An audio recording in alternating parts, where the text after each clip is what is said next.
Hello and welcome to Culture Shock, the pop culture podcast brought to you by three aging millennials and our outdated opinions. I'm your host, Corey. With me today is... Hey, I'm Adrian.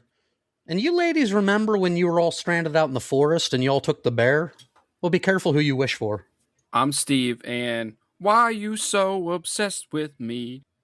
This, ladies and gentlemen, is the kind of episode that only the branch of a willow could conjure.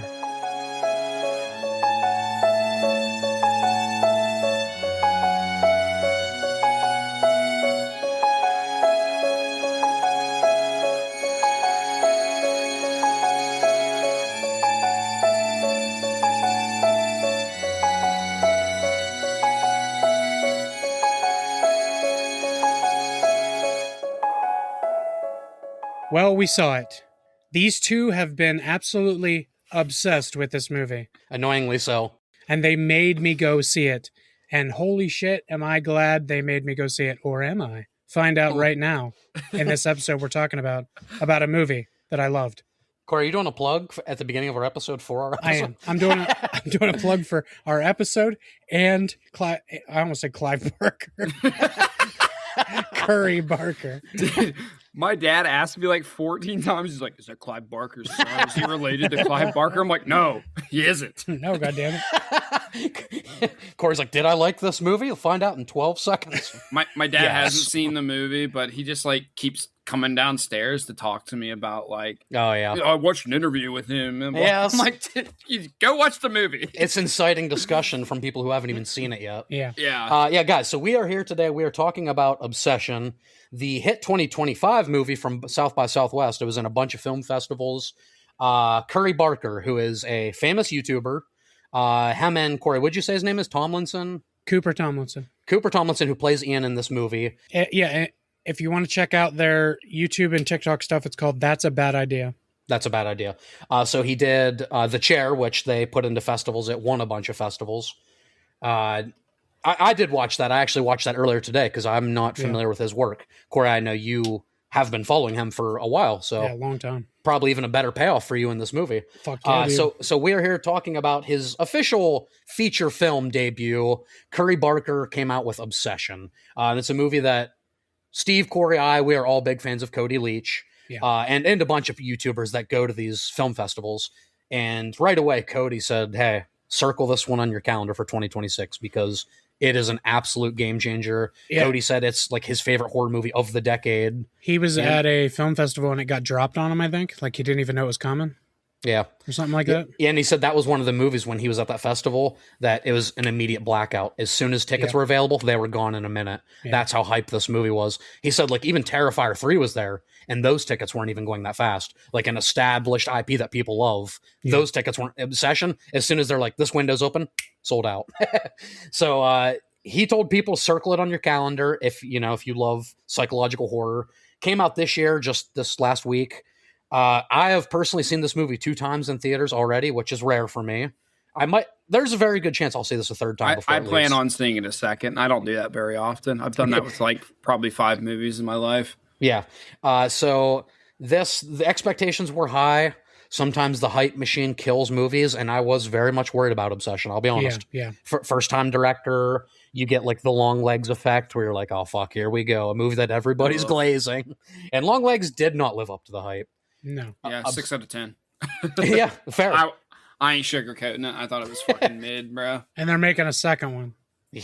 Longer Legs.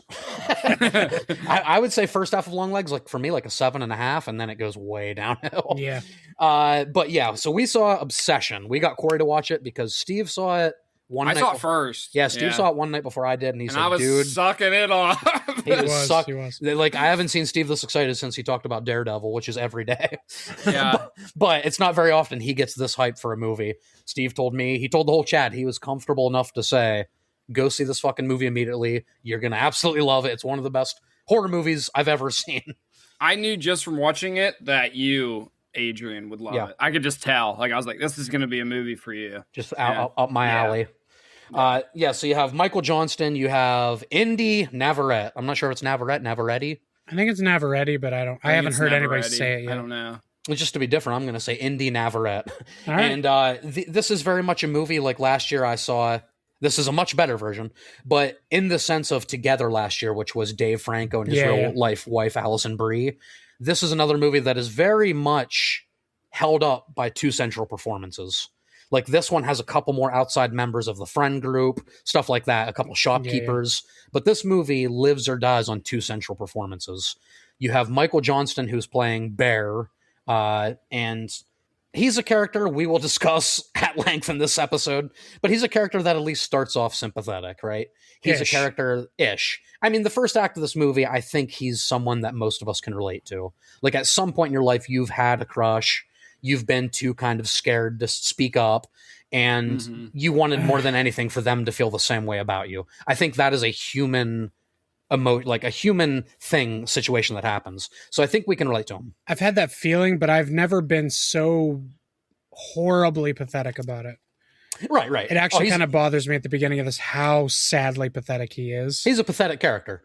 There's a lot of people like that, though. Oh, I know. Yeah. I just, to me, because I've always been like maybe overconfident, I don't understand having that much anxiety about something like that. That where, like, yes, the very beginning, very sympathetic. Yeah, absolutely. But when she starts to come on to him, he's so like, don't touch me. Yeah.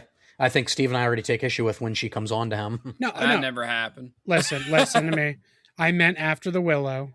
Okay. Oh, okay. When she first starts to like touch him and stuff, he's like, even though it's what he wanted. Oh yeah, he's like at that point, it's a fucking take it. Well, because before that, take it. Before that, his friend tells him that he thinks she's like back on drugs and shit. I'm pretty sure. So I think incident. So I think he thinks like I don't want to take advantage of the person I care about. Well, he nailed it in that aspect. I'll tell you that. That's what I got from that. No. I mean, not taking advantage of her. He killed it. Corey, I know what you mean. Like in the sense of like, to you, he's just like so fucking like nerdy about it. He's like so nerdy and awkward that he can't. Yeah, it's like hard to like relate to him because he's like, oh geez, are you putting your finger on my shoulder? Like I kept getting the pushing up the glasses going and I've never been that guy, but like Steve said, we went to high school with hundreds of those guys. Oh yeah. So they do exist. They do exist. Yeah. I tried to get so many of those guys laid. Never worked. Yeah. From the very beginning, I say he is sympathetic, but he is very clearly pathetic. Yeah. Kind of sad existence he's living. He just spends all day scrolling on one girl's social medias. Obviously, when he loses his cat at the very beginning, that puts him over the top.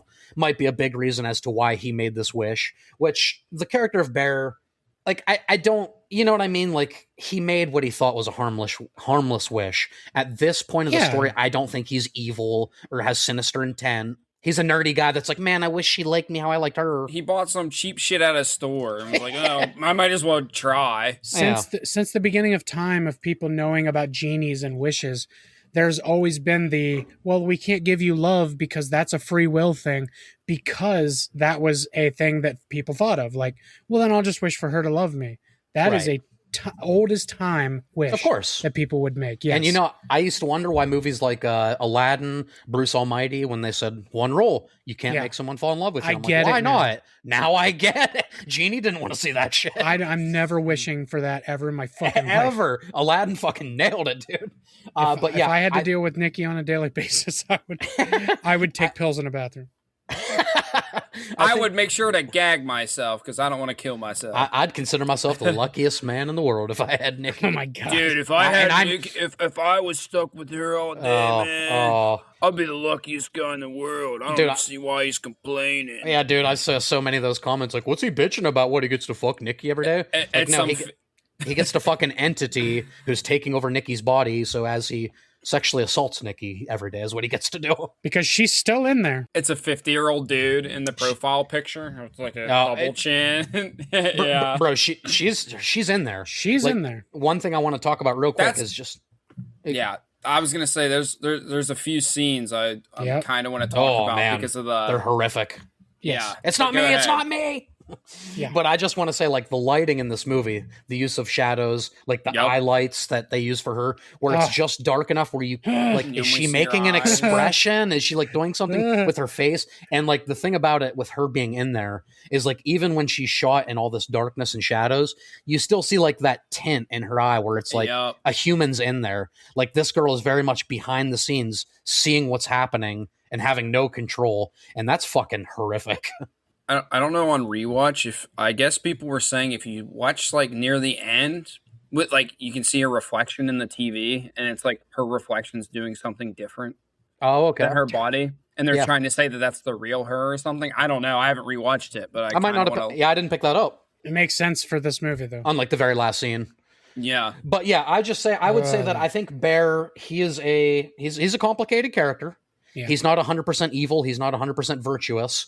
He's 100% pathetic. He's pathetic as fuck. And a pussy. And a pussy, a coward.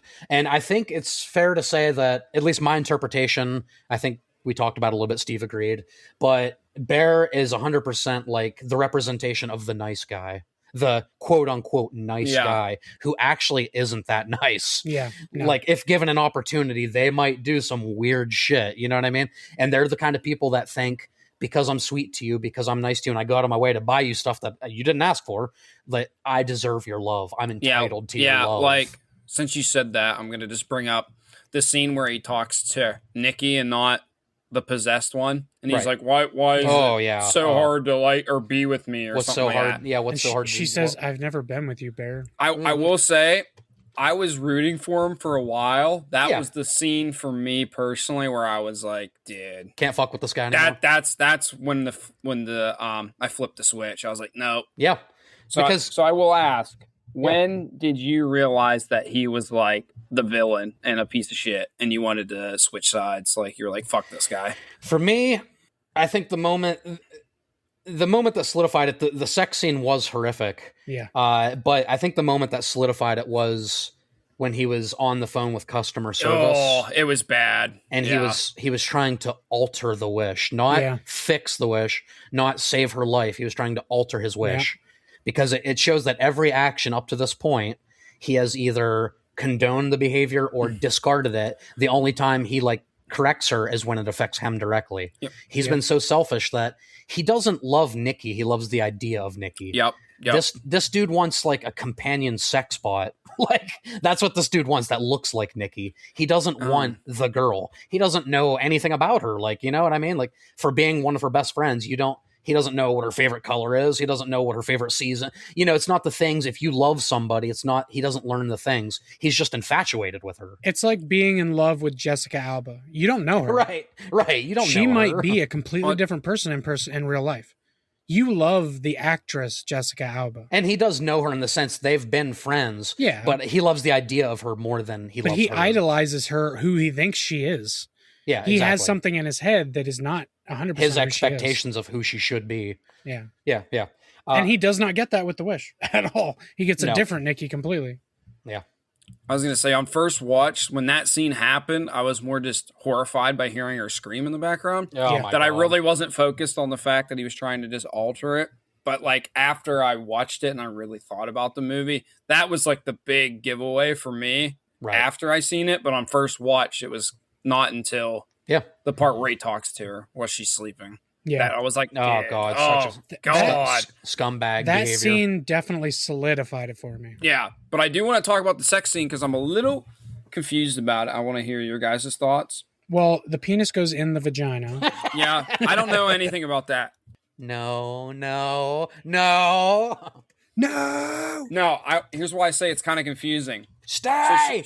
So if she's absolutely in love with him, like the possessed version, yes. Wouldn't she like be making love with him back? So is that Nikki, but she's just laying there? I think when she's staring kind of off like the 1,000-yard stare, I think it's partially Nikki. But see, that's where I'm confused because when she snaps into Nikki, she usually instantly, frantically freaks out and panics and questions it. So I'm confused on why, if it was Nikki, something didn't happen, or is the smile on the entity's face because the entity knows it's putting Nikki through this. Maybe. It's letting enough of her through to be horrified by this, but not enough to take over. Yeah, here's my thing, and it's a bit That's a good take on it. It's a bit of a cheat answer, but the thing I really like about, you can't even call this like a demonic entity because we don't really know what it is. It never really says what it is, yeah. And I like that. I love it too. A lot. But what I really like about whatever consumes Nikki is that it doesn't really know how to be human. Like what I love. No. That's what it is. Yeah, I think first thing I said when I came out of it. The cat. Just not only the cat, but the scene where she's laughing and doesn't know to stop opening her mouth. Yeah, because the cat at the beginning, the memorial she makes, all she knows is that he's sad about his cat. Yeah, she doesn't know how inappropriate it is to take it out of the trash and do this fucking disturbing thing. Like, so I think it's learning it doesn't know how to be human. Yeah. It doesn't know how to please him. That's why it's the gamut of emotions. So I think when they're having sex, it's only doing it because he wants to have sex. It doesn't really understand sex. Yeah, it doesn't know what's happening. No, that makes sense. Yeah, and there is a part of Nikki, actually the second watch, there is like a tiny little stream of a tear. So real Nikki's behind the eyes getting assaulted by her friend, her protector. That's why I think that the whatever it is in her was letting her through just enough. Yeah, dude, just to make it more horrific. Yeah. And he was supposed to be this guy, which we'll talk about it probably next, but he was supposed to be this guy that she saw as a brother, as like the safest person in her life. Exactly. And what he did to her is just so far, it's horrific in any circumstance, but the person you trust the most, imagine that pain. Like, and you're aware it's all happening. Like the director confirmed behind her eyes, she can see it all happening. She just can't control herself. She sees him having sex with her forcefully. So, she sees herself murdering people. That's another thing. So if she did see it all happening, I mean, I get it. If she got full control, she would probably just freak out. Yeah. And scream. But she does seem confused at the end. So I guess. Yeah. You know what I mean? That is true. Like kind of like a tiny plot hole. In my opinion, like she looks around like, what the fuck? Yeah. If she could see it all, I just chalk it up to like a trauma response. Yeah, that could also just be the shock of it all happening. And now she's in like, oh my God, I'm in this world now. This is just my world now. Her life is fucked. Even in death, Bear fucked her life over. Yeah. His last gift to her was fucking her life over. If she doesn't kill herself, which I was kind of expecting to hear a gunshot when it went to TV. If you're going to bring up that, that's the original ending. That's what he wanted. He wanted to end it like Romeo and Juliet, and he was gonna have her kill herself. Okay. His dad told him, I think you should leave her alive. Hell yeah. Because it would be more... I liked it That's better. More terrifying. Yeah, I liked it better. He said it would be way worse if she had to live. To be clear, though, I didn't want her to kill herself as Wish, Nikki. I wanted her to snap back, and then the camera goes away, and then... I think that's what... That was the ending still. That was the original ending. I still like the ending we got better. I just like the way it flips around, showing the static on the TV, and the whole time the credits are rolling, she's just screaming and crying. It's horrific, dude. It's horrific. I thought Bear was gonna do like a fucking 2-in-1, like murder-suicide kind of thing. That's what I thought they were gonna go with, but I was like, nope, he's too much of a bitch. Yeah, her cry at the end, fucking, to give you guys a little love. The original Saw. Is it the original Saw that Lee Winnell goes to credits with? I'm like, that still gives me fucking goosebumps. Game over. Yeah, like there's something about credits rolling and still that disturbing noise in the background that worked so well. This took me to that kind of moment. And the same thing with Steve. You haven't seen Pearl, right? No, I've seen Pearl. Oh, I haven't seen Maxine. The end with Mia Goth just smiling until tears are coming down her eyes as credits are rolling. That's creepy another disturbing. This gave me that same like chills at the very end. Like, I don't want to leave my seat. I want to wait till the lights come on. Yeah, I want to wait till the lights come on because I'm a little bit scared. Do you know what I have to say right now? I'm legitimately scared that my room is dark behind me right now. No, I'm literally my bathroom's right the whole way to my left, and it's black in there, and the door's open. I keep looking over there, bro. I have corners that are dark enough for Nikki to be standing in them. Yeah. Oh man, that scene with her in the shadows when he's sleeping, it scares the shit out of me. She like does the little shuffle, bro, with the flower in her hand. Yeah, the little shuffle. It's for Sandy. I'm like, dude. Oh my He's God. like, what the fuck are you doing? And I want this to be known. I had annoying little kids behind me, so me and my girlfriend moved. We were the third row, and we were at the Erie Theater. And Corey, that's it's right there, bro. Nikki was all up in your face. It's right in my face. So I'm like, bro, fuck. I'm like, when's something gonna happen? When's something gonna happen? Yeah, and that was right after he fucked her, actually. But that was... Oh, yeah, Bear. What a Chad. What a Chad. Kidding. Bro, he was such a pussy. Like, she wasn't enjoying the sex. She's like, this sucks. She's like, I don't even know what sex is. Yeah. Is this what humans crave over? Because this sucks. No, but that scene with her in the shadows, dude, like when he wakes up and looks, I didn't even catch her at first. So it's one of those things where you hear a voice and I'm like, what the fuck? I know she's around. And then she moves. Holy shit. You just see her face a little bit in the corner. They light it in such a beautiful way where you can kind of see a silhouette, but you're like going like this, like, and you're like, oh, fuck. I could argue the lighting's the best thing about this movie, and that's saying something because I think everything about this movie is fucking the best thing top-notch. about this movie. Yeah, and like even at the beginning when she's on the porch and he just makes the wish, and then she's just fucking standing there staring, and I'm like, oh, I'm like, oh god, I got chills. And then when she started walking back towards the car, I'm like, I don't even know what's about to happen. Oh my god, dude, I know. And she's like, because my cat died. No, your cat died. I was like, what the fuck? It was so weird. He's like, Nikki, what are you doing? You're being really weird. And, you know what? What I have to bring up, the part that the shadow stuff and the dark stuff scared the shit out of me. The part that creeped me out the most was the couple times she went in reverse. Ew, dude, when she started walking, it scared the fucking shit out of me the way she walked backwards. Yeah, she's absolutely terrifying. Yeah, she is absolutely the star-making performance of this movie. Oh, Jesus the Christ. subtle things they did in certain shots where you just barely see her was just so effective to me. Yes. That's way scarier than any loud noise jump scare. Yeah, just seeing that little bit is like when it's like Hereditary when you see her on the fucking ceiling. Exactly. It's like, oh, you're like, oh god. Yeah, that's another one you're looking around like, what? What am I looking? Oh, like, fuck you, Toni Collette, die. She's like, nod her fucking head off. No, but it's which this movie definitely gave me some Hereditary vibes with how disturbing it was. Yeah. But there's just Indy Navarrete gives this performance where I think she goes through the full gamut. Like, I know Cody said like she kind of does this whole performance like on 11, which could turn some, like in certain movies it wouldn't work. It works beautifully in this one, but I would argue that she doesn't always have it on 11. Like, she does the layers fucking well, dude. Like, she has moments where she's calm, and that's what makes her so effective. Is she, just like that, she snaps back into where she's going maybe too over the top. No, and then she just snaps like, "I love you." Like, dude, she's so good at that. Yeah, like the one scene specifically when he's in the bathroom and she just keeps knocking and screaming, and then he goes, "Can I just get a fucking minute?" And she goes, "Okay," and walks away. Like, what the now you're gonna mention that. I think one of the best things about this movie is the sound design and the audio. Dude. Yeah, absolutely. There's so many moments where just hearing sound. Oh, you can't see, but you can hear, and you're like, oh fuck, like the shower. The shower scene in particular. Yeah. Where you hear the shower turn off, you're like, oh. Oh, she's coming. Oh, Lord, she's coming. Yeah, and you're just seeing it from his perspective, and every time she's in there, like, shh, and he's like, holy fuck. He's like, did you cook the cat? Oh, my God, Did you cook the cat? When Sarah takes the sticky note off, she goes, what does this mean? What's the verdict, cat? He's like, he looks down at it. I kind of predicted that a little bit. Yeah. Not that it was the cat, just that she did something to that lunch. Yeah. I was like, what the fuck's that lunch going to be? Disgusting. And then when it's the cat, I was like, oh my fucking God, you got to be kidding me. And we talked about this, Nikki. You can't cook my cat. Depressing. Yeah, we need to talk about this. You can't cook my cat. No, he says we talked about this. Oh, yeah. And they did. There's no way they talked about that specifically. No.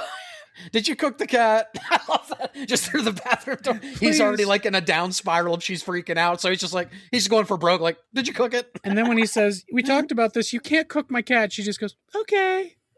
Another one of those really creepy moments where clearly that thing doesn't know how to be a human. Yeah. Oh, when he leaves the house, the duct tape on the door. Oh my God. Scared the shit out of me. That right there should have been, hey, buddy, figure this the fuck out now. That's what we call a red flag. That's hey, I'm going over to Ian's house. No, you're going to the police station. Yeah. And you're dealing with this. Because that's like me. That's like, if I'm in that situation, I'm going to the police at that point. I was gone minute one if this was my situation.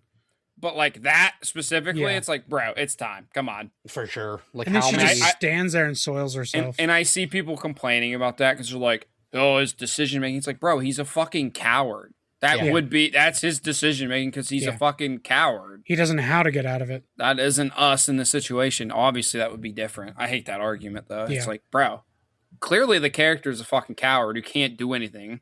Like, yeah, absolutely. But the thing is like, also at the same time, he's so infatuated with the idea that they're together. Yeah, he's so like, he feels like he's owed this relationship, he's owed this love, and like in his delusional mind, he's like, I can make this work. I can make this work. So it's like he doesn't want to turn her into anybody. He you know, a part of him does. He got quote unquote everything he wanted. He did. Yeah. And before she fucking smashed Sarah's head in, oh my god, he was so fucking crazy. Like he would still try to probably make it work or something. But he, at that point, he was Sarah kind of made her move. And it looked like he was about 2 seconds away from acting on that before. For sure. Dude, I knew obviously something was coming because you could see really far into the back of the window. The way they shot shot it too is there's so much open space in the window. Like, why isn't it centered on her? Why is Sarah off to the left of the screen right now? Right. So I knew something was about to happen. I knew it was probably a run up and a window smash. I did not fucking know what she was going to do to her. It still got me. It's fucking scary. It's like fucking brick. She just puts the brick on the steering wheel. A lot of people didn't even notice the brick somehow. I'm like, that's why her face got massacred. Yeah, your face would not get that massacred just by a steering wheel. And why it's predictable, but still one of the most effective moments of the movie is just like how long they let it build. The tension. And he does that in almost every scene, and that's why this movie is that scary. Exactly. Because you know it's coming, but when is it coming? There's so many scenes in this movie where you're just like, when's it going to happen? Like the part where she's in the shadows in the bedroom. You're like, when the fuck is something going to happen? When is it going to happen? When is it going to happen? Curry Barker is so good at letting you sit in that uncomfortable spot.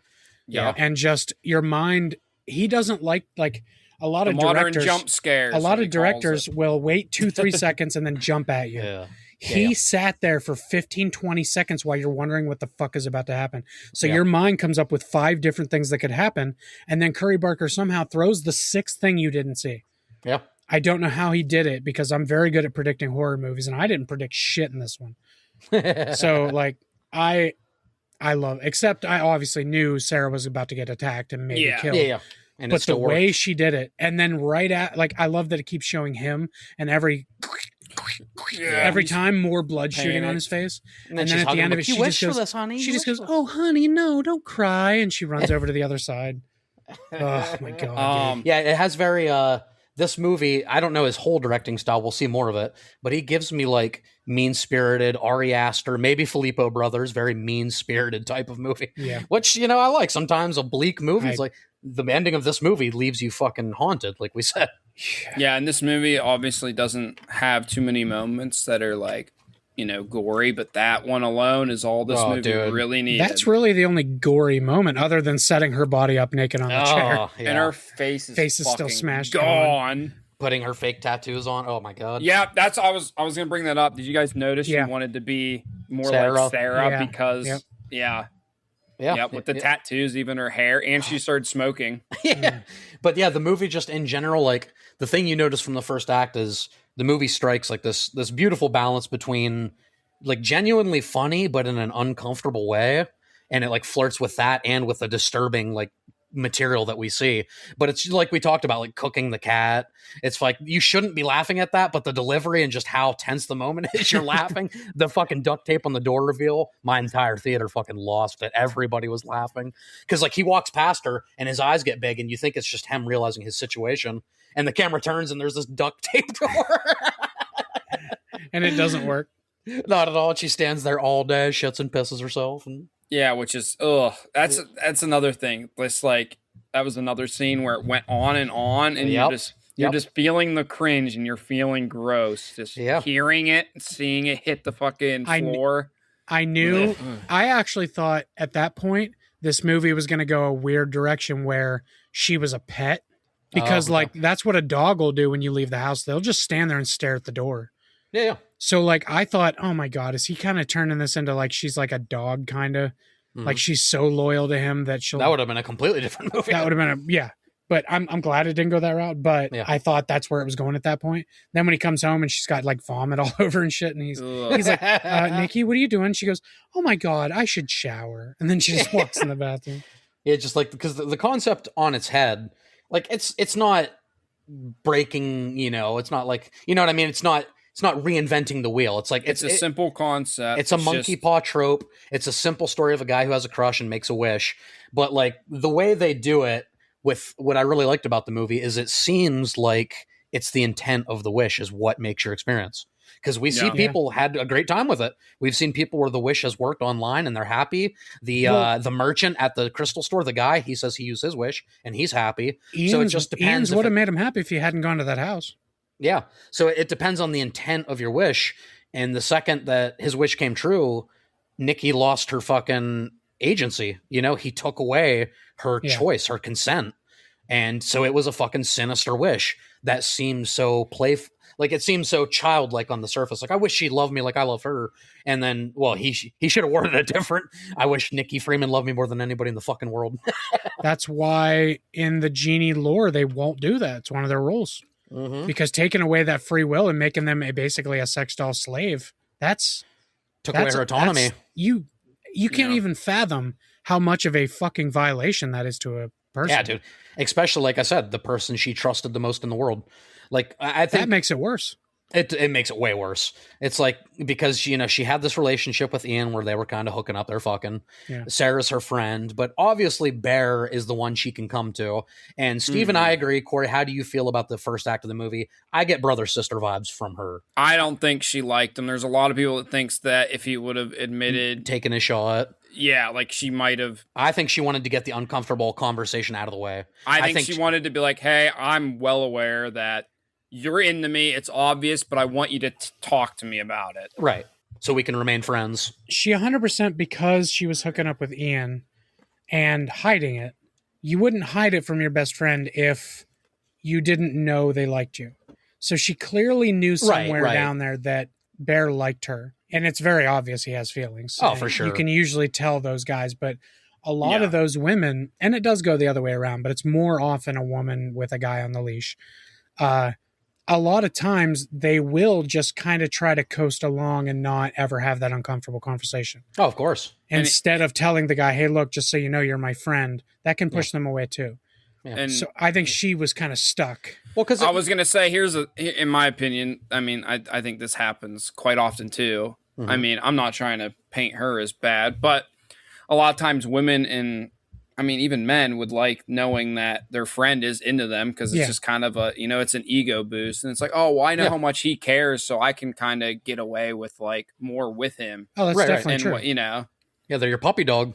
She's like, oh, I can talk to you about other things because, like, I know you're just going to talk to me about it and agree with me. And from, like, to be empathetic from a girl's position or Nikki's position, it probably does suck when you're a piece of meat to a lot of people and the one person you trust, you find out he just wants to fuck you. Like, that probably breaks her heart. She's like, I thought we were close and I thought you were someone I could come to all my issues with and insecurities. And it's like, oh, he wants to fuck. And a lot of reasons that people won't even bring that up is because it's absolutely devastating to lose that person. Right, exactly. And you 100% could if you bring it up. Yeah, a lot of girls would rather just know that weird tension's there instead of... Like, where the general population thinks that is selfish for a girl to be like, I'll just never bring it up. It's not selfish. It's because that is the person you trust more than anybody. They're your best friend. To bring that up and then have to tell them, oh, I don't feel that way about you, though. All right. That's devastating. And for anybody that says fucking Nikki's the villain of this movie because she led him on or fucked Ian, she didn't owe Bear anything. She can fuck Ian. Like, there's no... She didn't owe Bear anything. She didn't lead him on. She didn't have feelings for him. She wanted to have the awkward talk. She wasn't, like, giving him an opportunity. I got total sister vibes. Yeah, I was going to say... I will say I think the way that the dialogue is written, that he clearly wants you to think about it, because everyone in this movie is kind of a liar, like unreliable narrator. Every single person in this movie they're all flawed. is either keeping something back or not telling the whole truth on situations. That's the whole full circle of this movie. If everybody had just been honest with each other at every stop, none of this would have happened. So here's another question. Because obviously, I mean, I've thought of it. Like, before you move on with this question, there was one character that was not hiding anything. Who's that? Andy Richter. Yeah, that's true. That's true. More Andy Richter on screen. That's what we needed. He just owned a shop, man. I was gonna say, do you think what Sarah told Bear was 100% true, or did she tell him because she wanted Bear to forget about Nikki and be with her? I think part of it was that. Yeah. Because Sarah clearly in the movie had feelings for him. That's what I mean. Nothing ever gets proven. So it's like, did she say that because it's true? Would Nikki even tell her that? Right. You know what I mean? Oh, you mean was she spouting Nikki things to her to try and get him more on her side? Well, I'm saying like, was she making up that Nikki said she sees him as a brother because Sarah likes him? So is she trying to get Nikki out of the picture? Maybe. That's definitely possible. Sarah seems genuine, though. Is there any proof that they, like, Nikki and Ian were actually hooking up? Because he doesn't confront him about it. Well, he does say then she can be all yours, and he said, "Oh, that's what this is about." So I think I think Ian did kind of confirms it, but not in words. Yeah, I think Ian was hooking up with her. I would say that, and I think maybe Nikki did say that to Sarah, knowing that Sarah likes Bear. Like maybe Nikki, because Nikki knew that Sarah likes Bear. She asked him earlier, like, "Hey, do you like Sarah?" She asks him in the car, yeah. So maybe. So I think she's trying to tell Sarah, like, "Hey, I see him as a brother. I'm doing the Ian thing. You go get Bear." Like, even if she did have some type of feeling for Bear, I think she is a nice friend, and she would have said, "No, he's like a brother. Like, you pursue him." She also, even if she has minor feelings for Bear, may see that as an opportunity to get Bear off of her. Right. Like, oh wait, Sarah likes him. If he gets with Sarah, he might forget about me. Then we can all just be happy couples together. So, the sad thing is like when him and Sarah are in that vehicle together and they're like getting ready to open the letter, I think he snaps back to reality of like, damn, this is what a real relationship with a real woman's like, and it feels normal. Yeah. But his infatuation with Nikki fucked up his life. It fucked up Nikki's life. And then it fucked up Sarah and Ian's life because he was selfish. Like he saw, like, had Sarah been honest up front, she had the same thing as him, where she was a little too scared to tell him her feelings. Had Sarah been up front, he might have pursued that. No wish needed. Had Nikki been up front and been honest and said, "Hey, I love you as a friend. That's all it's ever going to be," he might not have made the wish. What if he makes the wish in that case? Is that more sinister? I think it is. Yeah. If she confirms, like, "Hey, you're a brother," and then he's like, he still doesn't know it's going to come true. That's malicious. It makes it more sinister. Featuring Ethan Hawke, sinister. What do you think of the party scene in the story she tells? Do you think that is just the possessed Nikki, or do you think in a way that's kind of her like, hey, this is how Nikki feels, and is purposely like making him feel like shit? I think that's what I think she was pulling from Nikki's memories. Yeah, it's like a twisted Hansel and Gretel. Yeah, where he wants to fuck his sister. Because they say that Nikki is a writer. Yeah, that's what I mean. So maybe that's something even Nikki already wrote. Well, that's what I'm saying. Do you think it's like maybe something that was in her memory, or do you think that was like the possessed thing taunting Nikki, him? like kind of taunting him, like, this is what you're doing right now. You're a piece of shit. I think it was. I think it was taunting. I think the entity was all about making them both feel horrible. Yeah. I don't know. It seems like a cop-out answer, but I feel like the combination is there, because the half of the nursery rhyme is like her fucking undying love for him and how they'll be together forever, and the second half, or the other half, is like how it's so fucking wrong and how it's so disgusting because it's not natural order. It's not something that's supposed to happen, but it does.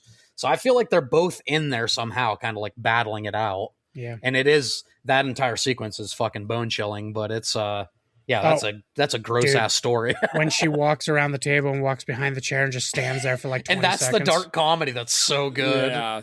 And then her fucking the frown, dude. It's played like a comedy, and it sits on her for so long you have to laugh because you're uncomfortable. It scared the shit out of me.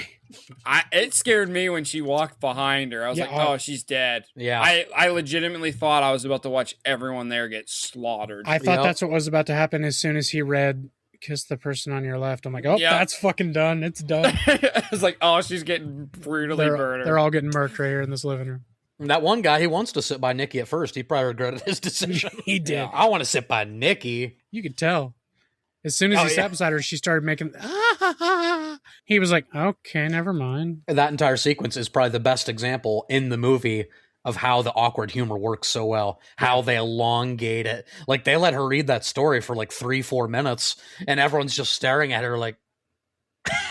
What the fuck is she they talking play in about? that they play in that uncomfortable space so long, so many times, and it works incredibly in the movie. And then that's when she snaps back and fucking the bottle. It's not me. It's not me. Holy shit, that's dude. so bad. That's the most horrific thing about this movie. Like, obviously, the scariest shit we saw the first time is how she acts and how she's not human. But it's like the most horrific shit is not the violence or the gore. It's what Nikki is going through in this movie. Yeah, the torture that she's going through. The scene where he's on the phone and she's fucking screaming, dude. Ew. It's in my nightmares. It was very much like Mia and Riley for me in Talk to Me, when she like takes his hand and he's burning in hell, and you see it real quick and you're like, oh, dude. It gave me that same like ew feeling. This whole movie is sticking with me. A lot of horror movies don't stick with me like this. Right. I've talked about this movie at least once every day. Since I've seen it. Like, I like that scene, like right before, I can't remember exactly when this happens, but like the one scene where she's after she goes, like she does the reverse walk into the shadows, and then she's just standing there and you can kind of see her eyes and mouth. Yep. And she's just talking to him all normal. That creeped me out, and she's just talking to him normal. But it was just the fact that she was in the shadows enough that you could barely see her face. That's what it is. It's genius. It's like it's lit in a way that you're like, is she making a face? Is she doing something unnatural? I can kind of see, but I can't. Dude, and the scene where she freaks out in bed, man. Holy fuck. That made me jump. It got me. You mean like when she snaps back for a second? Yeah, and she's freaking the fuck out. Yeah, because she's like, why am I fucking kissing Bear? Yeah. And she just, like backs up and fucking screams. See, and I was like, oh. Doesn't she even say, what did you do to me? Well, she doesn't directly say that, but like the way she acts, he's like, you're making me feel like I'm doing something wrong. Oh, that's what it was. Yeah, he says it. Yeah, and I like that he acknowledges that. I like that he sleeps on the floor in that night, because whatever they thought was happening with her, it would still be taking advantage of her. If she was drug-induced, if she's vulnerable. I was going to say, at first, I think he thinks, okay, this wish thing isn't happening. No, she's on MDMA. Ian's probably right. She's fucked up on something. Yeah. So he's like, so I'm going to sleep on the fucking she floor. on that Molly. So yeah, like at that point in it, you're thinking, okay, maybe he's not a piece of shit. Yeah, there was a moment, like you said, Corey, sad, pathetic, but not always evil at the beginning. Yeah, but his true intentions came out. I mean, because most guys, I don't want to say most guys because there's a lot of animals out there, but there are a lot of guys thinking she's on drugs would definitely sleep on the floor and let that night pass. Right, especially if she had a history, because they said she's done it before. So, like, especially if you have that, okay, you're going to give her the night, not take advantage of her. But then as soon as he realizes she's I'm going to sex you tomorrow, he sexes the fuck out of her. He does, dude. As soon as he realizes she's a puppet and this worked, he just starts railing her. Yeah, that scene made me feel fucking dude, that's gross. Like the next, it went from their awkward dinner, for her and him, no. It went from that with him learning that she's lying to him, you know what I mean? That nothing's adding up. And there was a slight montage there that was probably a couple weeks. Yeah, where they're of them being happy, quote unquote. And she kept staring at him during the movie. He kept moving her head back towards the movie. That was funny. At the beginning, he's doing nothing wrong. He thinks for whatever reason she had a change of heart. Maybe he took advantage of vulnerability, if that's what it was. She did think at that point her dad was dying of cancer. And which is an insane lie. Yeah, what a lie! Not going to be in. My grandma's dead again. I love that they're all like, you mean the dad she doesn't get along with? Yeah, exactly. They're all so confused. So yeah, just the circumstances in which he slept with Nikki at that time was fucking horrific. Yeah. Before that, whatever. Like you said, they're falling in love, blah, blah, blah. But I mean, early red flags from her. I think he still should have handled it differently. But, like we said, he's a selfish character. Yeah. He was so caught up in his delusion that he's like, got what he wanted. That I got what I deserve. Was normal. And it clearly wasn't. Let me start. So the movie opens, right? They're doing the talk. which it appears that he's talking to his crush. He's revealing his feelings. Ends up being a waitress. He's super embarrassed. Ian gives him just some god-awful advice. Do you think he's sabotaging? It was on purpose. I think it was 100% on purpose. Total sabotage? I think so. I think it was like a selfish move because he probably wanted to keep fucking her, but also like it was like I know you're not going to get with her anyway. No, not at all. I'm just going to make sure you don't. A little stroke to his ego. Yeah. Yeah, I may have even been to protect him. Maybe. Yeah, for sure. I don't think he was a great friend. I think, he would have. Yeah, with that character, it seems more in character that he's doing it for his own selfish purposes because everybody's kind of selfish. Yeah. But he could be being a good friend. But I think, based on what we know about Ian, he's probably just being more about himself. Who knows? Maybe even he has more feelings for Nikki than she has for him. Maybe Ian wants it to be serious, and the movie establishes she's kind of a free spirit. Like, she's not really a commitment person. She goes where the wind takes her. So, like, it could be just fun for her. And, like they say, someone always catches feelings with a friends with benefits. Maybe he is. Well, it's like I said, like earlier, like the way the dialogue's written, they clearly want you to like think about everything. Because like when she says, "Oh, we're running out of time," like that made people think, "Oh, well." Me and you are running out of time. She's hinting, Right. I think it was more so, like you said, she's like free-spirited, Yeah, she's going to move on to her next venture. Yeah, she might be moving, and, she's going to get a new job. Who's to say she's not getting away from there? Absolutely. Yeah, I think that's fully what that meant. It's not that you're running out of time to tell me about your feelings so I can reciprocate. Yeah, it's like, we might not be able to hang out anymore. Yeah, and then when she's in the car and she says, you're the only person I can tell this stuff to, total best friend energy. Oh, yeah. That's a best friend thing to say. You're like, the only one. I know you're a simp for me, so it's exactly. It's easier for me to talk to you about my feelings. Let me tell you about this asshole I'm dating. And he's like, yeah. Yeah, exactly, because she knows, like, oh, he has feelings. He's going to go along with it and side with me. And it is despicable that some guys can't just be friends with a girl and listen to her boyfriend problems. Yeah. They're like, well, I would be better. I'll be your man. It's like, dude, just be a friend. Just because it has tits doesn't mean you have to try to fuck it. I have so many girlfriends. I have nipples, Greg. Can you milk me? Can you fuck me? Oh, jeez. Damn, De Niro. That went a whole different direction. Friends that are girls? What? Okay, so I got a lot of them. Let me see if I have other burning questions here. So I already said this. Had Barrett confessed his feelings in the car and Nikki let him down easy, do you think he still makes the wish? It definitely makes the wish more sinister, but do you guys think he still makes the wish? If Nikki tells him, you're just my friend. Yeah, probably. I don't know. He might think about it a little more before he does it. Yeah. I think he goes home, cries over his phone again. Because, right. Speaking of which, his cat did just die. Yeah. But is that even what he's crying about? Because he says during his crying, why can't you just...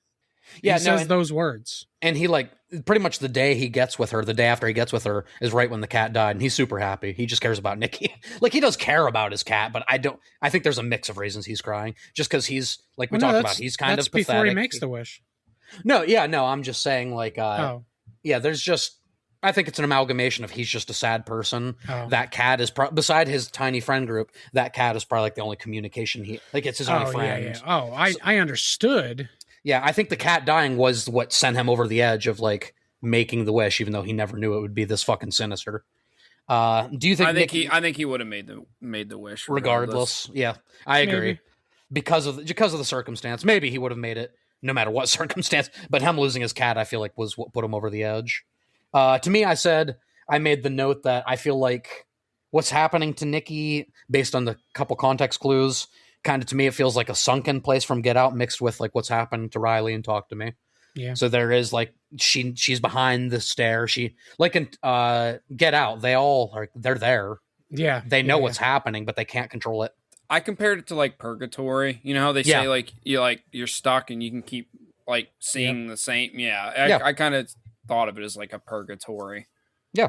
I noted that one thing I really like about this movie that a lot of movies in this genre would do, we don't get the third act exposition dump.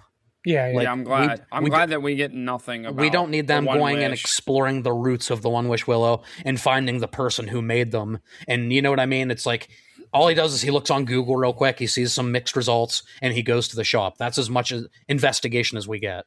We don't need shop. Like Yeah, both of the shopkeepers are great. Yeah. But the guy's like, oh yeah, we got rid of this. I'm fucking with you, dude. They're right up here. Why would you don't do that to somebody? As he's covered in blood. What's wrong with you? What are your thoughts on so Curry Barker said he was considering making this into like an anthology series where every episode is a different wish. I saw that. As long as they don't do what Adrian said and ever go into the history of the Willow. Right, I don't want a third movie where it's like, well, here's why the Willow even works. I think he said he was going to make like a TV like series. I know. I'm just saying, as long as they never go like do an episode, a quote unquote episode, full movie on the history of how the Willow works. I don't care about that. Yeah. I just want it to be a complete unknown. I don't want to know what the fuck takes over the body. No. Dude, it's a type of movie. Some movies leave you with questions that piss you off. Some movies leave you with questions where you want to kind of make your own lore in your head. You know what I mean? Yeah. Where like in my mind, this is what happens. This is how it works. That's how in my mind I was like, Nikki's like in purgatory right now. Yeah. But she's literally witnessing everything, but horrific. She's trapped somewhere where she can't do anything. But she's definitely fighting because that's why she comes out every once in a while. Yeah. Yeah. And she's obviously somewhere where she can get through when the guard of the entity is down, because when she's asleep that time, and she's like, please don't say it, please don't talk too loud, and she'll wake up. Mm-hmm. And she's talking to him as Nikki. So obviously she's on the surface somewhere.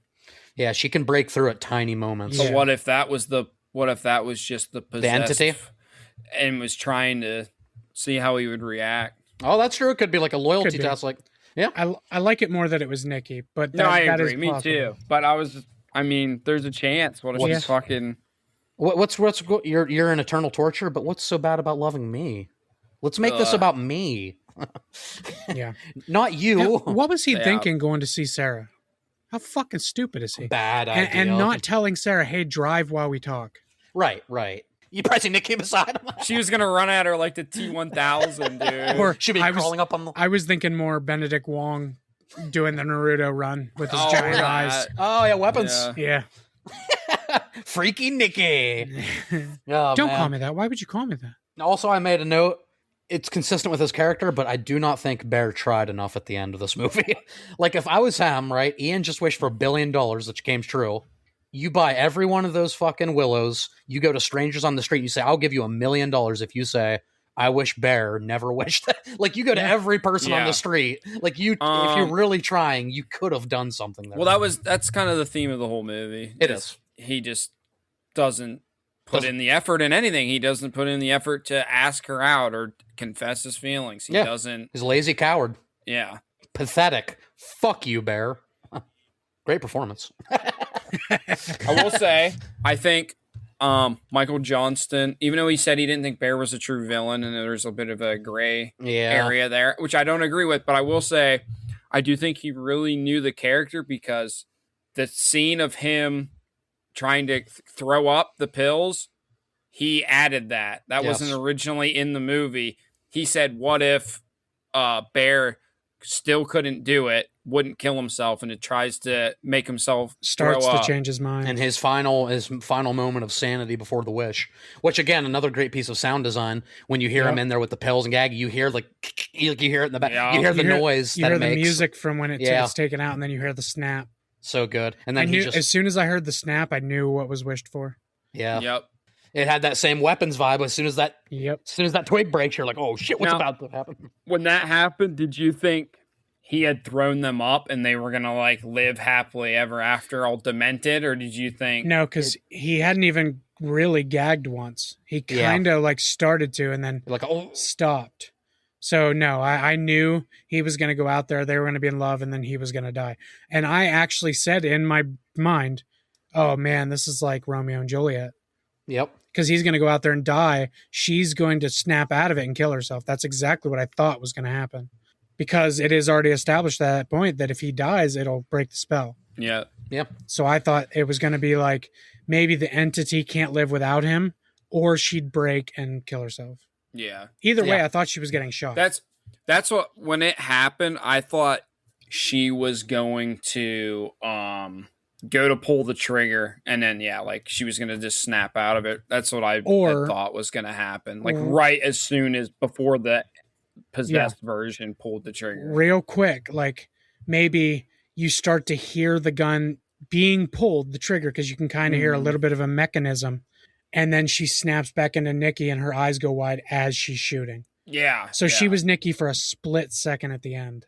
Yeah, that's what I thought. That's kind of what. Yeah, that's kind of what I thought was going to happen too. Is it was like she was going to turn right, but the possessed version already made the fucking choice. Yeah. But the screaming just. I like that ending. It creeped me out. It's bleak, but I think it's perfect. I think if they changed anything about it, it would hurt the movie. I'm glad his dad told him, "Hey, this is what I think you should do." And they only did one take for that ending. And that was the one they used. They did a bunch of takes for the other ending, and they only did one take for the ending we got, and that was the one they used. I'm pretty sure the party scene was one take too, like her reading. And for the love of God, don't ever bring Nikki back into one of these movies. Don't do a legacy character in one of the anthology movies. Yep, that'll piss me off. Yeah, I was like, as far as the anthology, I was going to say all I want to see, more wishes. The one thing I don't want to see is Nikki Freeman. Yeah, I do not want to see her ever again. And I want to see Indy Navarrete in a bunch of movies. Yes, but I do not want to see Nikki Freeman again. No. I will say another thing. I mean, we talked about the audio and stuff, but I thought the soundtrack was very like calming and like soothing, but at the same time, with like given the context of what was happening, was super fucking like eerie. Oh yeah, it was eerie. That's the exact word I wrote down. Eerie. Yeah. There was something. There was something where it was always like. You're right. Calming is a good way to put it, but there's something where like there was always it was like a key off. There was something just uncomfortable enough that you're like, this doesn't sound exactly right, and that's kind of making me uncomfortable. When somebody's playing a happy song in a lower register, where you know it's supposed to be happy, but for some reason it's dark. Yeah, it's like when the Clayface trailer, when they use the Flaming Lip song. Yes. That's like one of the happiest songs ever, and it's like, oh, that's creepy as fuck. Mm-hmm. Do you realize? Or even like fucking, what's that? Tiny Tim. Oh, God. Tiptoe. And, anytime Tiny Tim music's in a movie, it's creepy. I love milk. Was that a Homelander reference? Yeah. I know, but yeah. I know he loves milk. He loves titty milk. He went out sad. Spoilers. Yeah, so I heard. You know what did not go out sad? Obsession in this episode. Yeah. This movie was great. It's a masterpiece. It's an absolute overall masterpiece. What I'm trying to say is it's mid. This is it's better than Midsommar. I like that movie though. Oh, I do too. It's very, very rare that I give a movie a 10 out of 10, especially horror. I'm pretty critical on horror movies. Like I said, like Hereditary for me is like an 8. Yeah. Like I'm not like some guy that watches all these horror movies and I'm giving out fucking perfect ratings. Yeah, exactly. Some people use that shit. So it's like, dude, you use all of your fucking currency every week on your TikToks and shit. Like, dude, that movie's amazing. It's like, well, you just use that for fucking Captain America Brave New World. What are you going to do when an amazing movie comes out? Yeah. Like an actual amazing movie. I haven't left the movie and wanted to like just fucking talk about it. Yeah. Like, since like fucking Avengers, like Infinity War did, like honestly. And it's obviously it's not just us. This was pretty universal because this movie is crushing. It made more this past weekend than Michael did, like, which is insane. I mean, Michael is globally at 600 million right now, so it's doing fine. But the fact that this indie movie that cost 750,000 made more in one weekend than fucking Michael is insane. So the discourse is there. The internet's talking. Social media has really propped this movie up. And I think this is a good example of old traditional marketing isn't always the way to go anymore. It's a new generation. People are different. Times are different. This is the type of marketing they're doing. You know what I mean? It's shadow marketing and it's fucking working. The movie's just so good on its own that people on social media can't stop talking about it.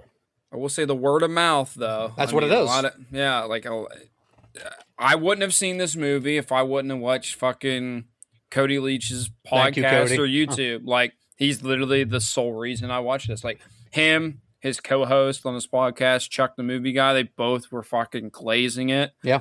And then there's another guy, Slasher Talk, who also glazed it.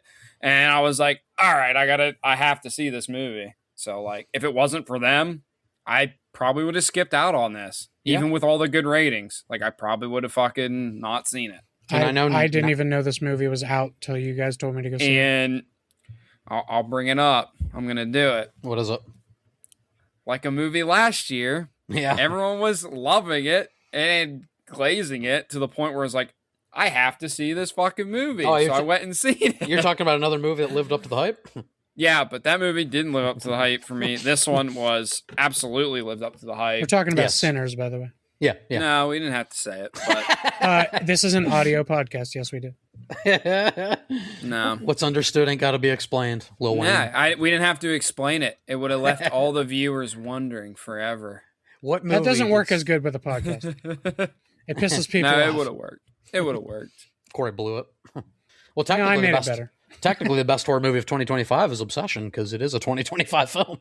I would argue this is... I'd have to literally go look at when movies were released, but I don't know. I genuinely don't know the last horror movie that I would give a perfect rating, so... Yeah, I was going to say, this is the best horror movie since what?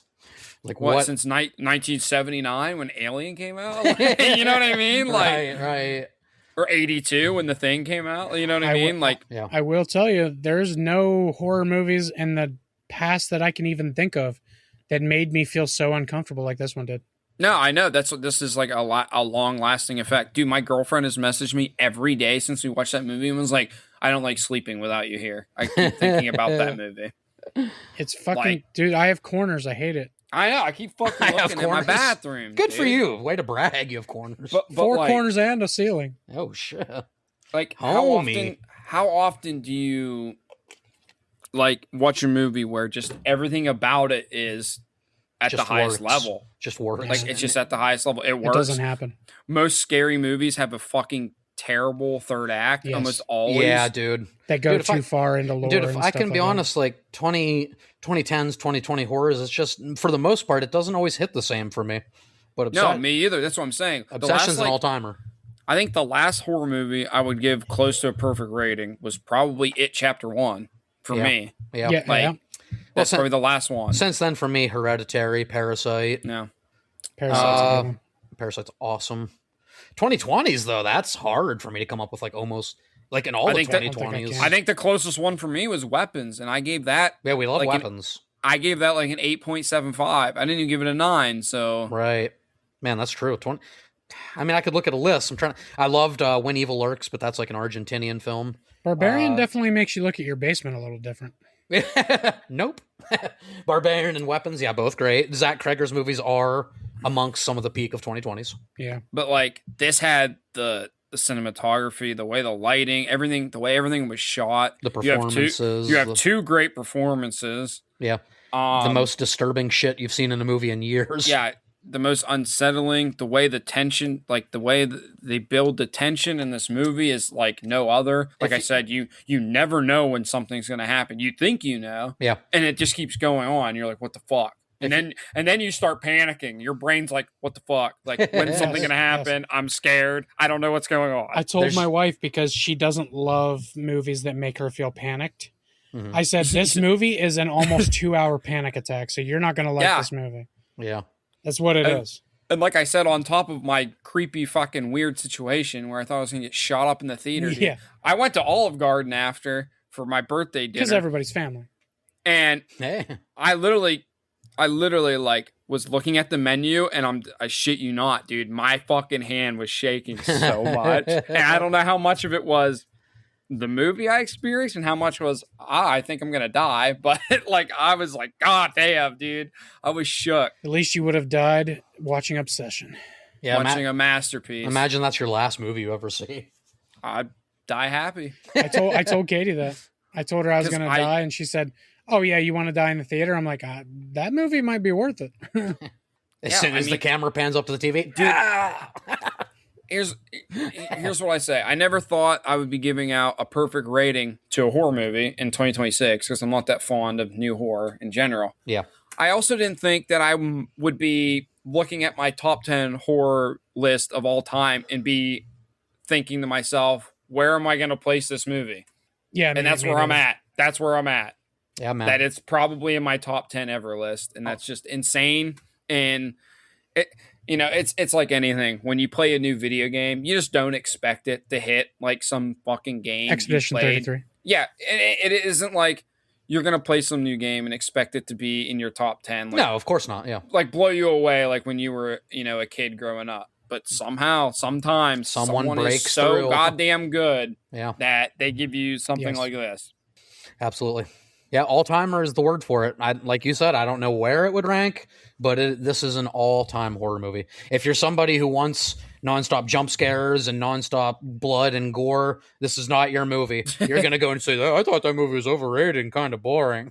Yep. I've already gotten arguments with people about it. If you're somebody who likes deeply disturbing, psychological, fuck with your brain, don't sleep for a week, and want to see this movie 4 more times in that week, Obsession's your movie. And I just find it so hilarious when people are like, oh, it wasn't scary at all. Brother, I'm a fucking grown-ass man. Yeah. Do you think I watch a scary movie and I'm actually fucking scared? Yeah, no. And some loud noise and a fucking ball falling when you open a fucking door isn't scary. Exactly. What's scary is the fucking unsettling shit that is shown in this movie. Yes. Because it's fucking weird and uncanny and fucking, just... Well, Curry Barker knew that most of us have, at one point in our lives, had a fear of the dark a little bit.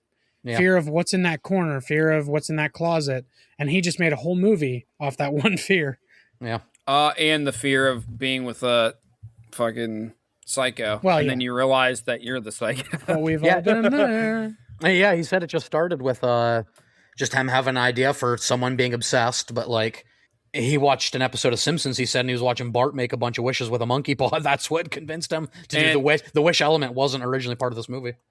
And honestly, like, just the idea of, because obviously through marketing and everyone going to see this movie, clearly are like, oh, it's called Obsession because the girl's obsessed with him. And I just love that gets flipped upside down and you realize, he's obsessed. Yep.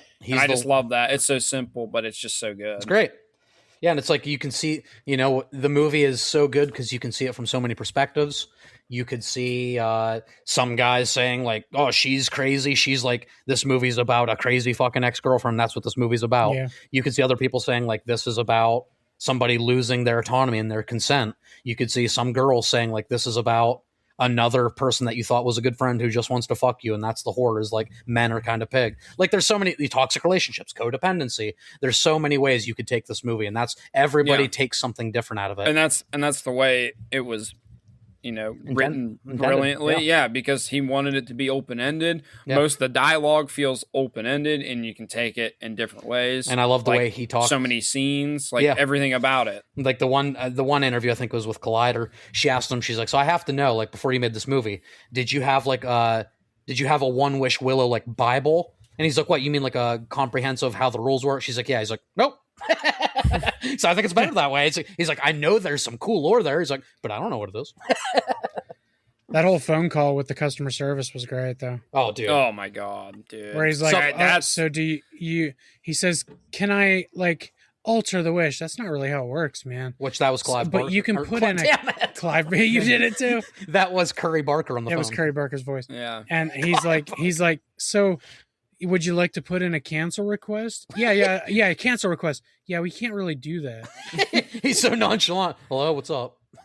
You want to talk to her? Yeah. Oh, dude, when he says, do you want to talk to her? And she's screaming. Yeah, I think that was the scene that, like, stuck with me the most. Yeah. It was so, like, nails on a chalkboard for me. I was like, oh! For me, I think it's either the corner where she's in the corner at night or the backwards walk into the dark.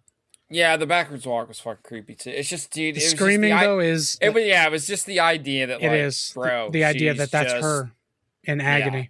Yeah. Oh, it's horrific, dude. It's fucking horrific.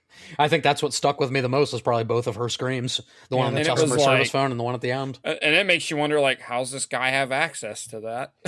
Yeah. What is he? What is? Yeah, like, is he? There are people. I've seen some fan theories. They think he's like the devil. They think that's the devil. Yeah, with her soul in hell. Apparently, there's some theory with the clock at the one scene apparently turns to 16:55. Oh, yeah. The one sitting beside her bed. It was nighttime, so 16:55 doesn't make sense. And so far, it's like everybody just saying, I have to know what that signifies. And like, I haven't seen much in the way of answers. Have you? The comments I saw was about something about in the year 1655. It has something to do with slavery. Oh. And they're saying that was like her pretty much being a slave to him. Right. Sex and that's what it was symbolizing. You know? Okay. Well, it makes more sense than the gun in the sky and weapons. I was just about to say that. Oh, damn it, Sarkler. No, it's fine. Wavelength.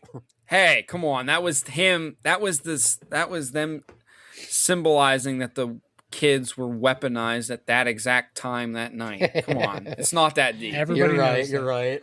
All right, guys. I believe that is going to do it for our spoiler-filled talk of Obsession. If you haven't seen the movie yet, I don't know why you listened to this entire episode, but this movie is so damn good that you should still go see it, and then see it again, and then see it again. I think I'm going to go rewatch it. My one friend, I keep telling him, like, dude, this is one of the greatest horror movies ever. I think it's just a great movie in general that everyone should see at least once. It is. So. Indy Navarrete doesn't... This isn't the best horror performance of the year. This is the best performance of the year. Yeah. Take the stigma of horror away, because there are some serious horror movies now. This is the greatest performance. We have 7 more months. If we see a better performance than this year, I will be shocked. Yeah, Michael B. Jordan won last year, and this is way better than that. Who won Best Actress? Honora Mikey Madison. Hell no, this is miles better than... No offense to Mikey Madison, but... Hey, wait, Amber Freeman and Scream, Nikki Freeman. Yeah. Huh. Yeah, lifts up Dewey with ease and whoops his ass.